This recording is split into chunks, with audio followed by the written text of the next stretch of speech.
L'islam, c'est quoi? Enfin, on peut rester toujours humain, croire en Dieu, croire à cet élément supérieur qui existe dans la vie.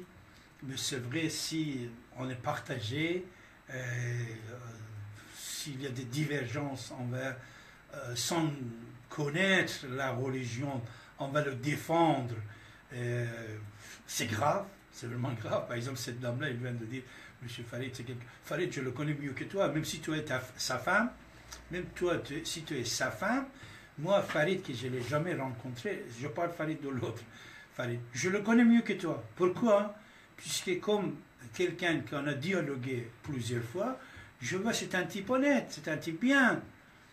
Une fois, quand on était ensemble, après des années, sous l'antenne, je lui ai posé la question. Lui-même, il a dit qu'il n'est pas musulman.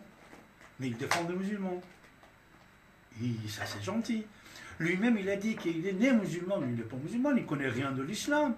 Je lui ai demandé de lire un verset du Coran. Et il a dit que je ne le connais pas, et même pas, il ne parle pas arabe. Alors, mais chaque fois, il est adorable, et il vient. Moi, j'écoute Farid quand il parle avec Morgan sur d'autres sujets politiques et tout ça, c'est très intéressant. Mais seulement un conseil que je vais te donner, Farid, s'il te plaît. Laisse tomber Israël. Toujours Israël, Israël, Israël, Israël. Laisse tomber l'Amérique. Il y en a beaucoup d'autres sujets dans la vie. Ils sont très loin de nous. Ici, en France, il y en a énormément de problèmes. Pensez à régler tous ces problèmes-là. Pensez à la France. Pensez à les problèmes qu'il y en a. Analysez, donnez vos idées. On répète toujours, non, c'est quoi? Pour ça, Farid, par exemple, et moi que je connais le Coran par cœur, l'histoire par cœur, le judaïsme, christianisme, bouddhisme, n'importe quelle philosophie de Hegel, Descartes, Marx, je le connais, Avicenne, je le connais, les grands philosophes de Sohrawardi, Ayn al-Ghazali, que vous ne le connaissez pas, Ibn Khaldoun, tout ça que j'ai lu. Quand je dis quelque chose, ce n'est pas le marchand de tapis qui parle avec vous, mes amis, avec tous les respects que j'ai pour le marchand de tapis.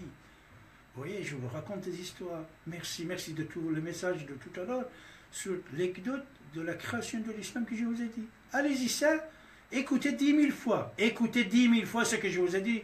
Et ce que Farid, numéro 2, il vient de vous dire, rajouter l'histoire de M. Aboubak, qui moi, je n'ai pas voulu dire ça encore, puisque je savais, vous n'avez jamais entendu. Tout ça, ça pose des problèmes. Permettez-moi de vous embrasser toutes et tous. On est arrivé à la fin de mon émission.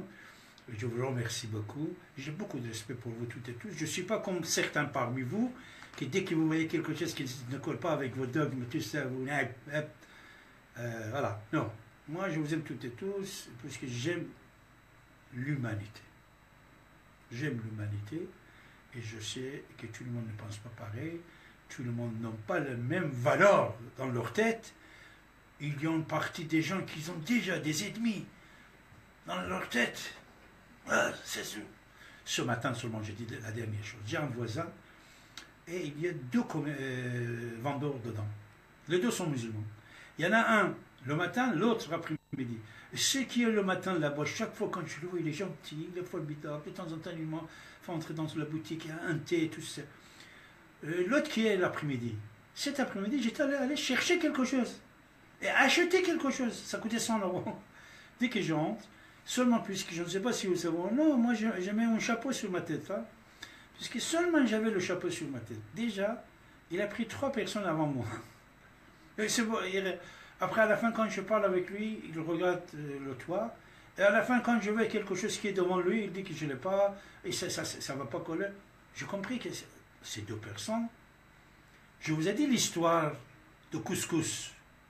Maintenant, prenez bien aussi l'histoire de 2 vendeurs dans la même boutique, et je vous assure que c'est la vérité, je ne plaisante pas, je n'invente pas.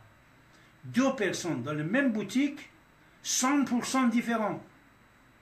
Seulement dès qu'il me voit, David Abbassi, l'après-midi, il ne veut même pas me vendre quelque chose, mais l'autre, et les deux, c'est des musulmans.